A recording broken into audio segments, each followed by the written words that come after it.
বাতিলের জন্য এবং জামিনের পক্ষে কি বলেছে? দেখেন, আজকে যে তৌহিদ আফ্রিদি, উনি একজন জনপ্রিয় ব্যক্তিত্ব, যার সারা বাংলাদেশে লক্ষ লক্ষ তার দর্শক আছে, এবং উনি বিশিষ্ট ইউটিউবার এবং জনপ্রিয় ব্যক্তিত্ব। আজকে ওনাকে যাত্রাবাড়ি থানার একটা মামলায় গ্রেপ্তার করে 7 দিন রিমান্ড চাওয়া হয়েছে। আমরা বিজ্ঞ আদালতে রিমান্ড বাতিল সহ আমরা জামিন চেয়েছি। আমরা বিজ্ঞ আদালতে বলেছি যে তৌহিদ আফ্রিদি একজন মিডিয়া ব্যক্তিত্ব এবং শারীরিকভাবে সে অসুস্থ, সে লিভার এবং ক্যান্সারে আক্রান্ত হয়েছে।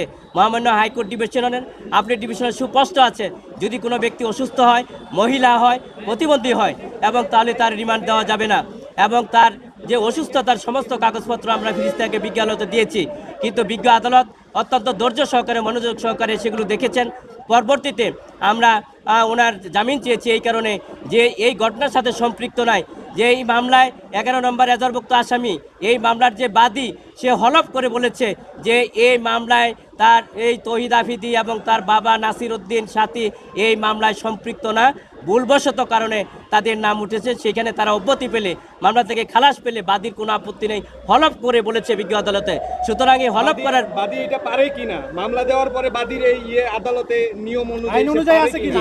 দেখেন, বাদী যেহেতু মামলায় সে হলফ করে, হলফ যে কোনো মুহূর্তে করতে পারে এবং বিজ্ঞ আদালতে সেটা দিতে পারে, তার আইনগত ক্ষমতা আছে, এবং সেই জন্যই সে হলফ করে বিজ্ঞ আদালতে স্টেটমেন্ট দিয়েছেন যে আজকে যে মাই টিভির চেয়ারম্যান নাসির উদ্দিন সাথী এবং তার ছেলে তৌহিদ আফ্রিদি এই ঘটনার সাথে সম্পৃক্ত না, কোনো না কোনো কারণে ভুলবশত এই মামলায় তারা সম্পৃক্ত হয়েছেন। তার পরবর্তীতে এই মামলা টিকতেই পারে না, কিন্তু আমরা বিজ্ঞ আদালতে সেই সাবমিশনগুলো বলেছি।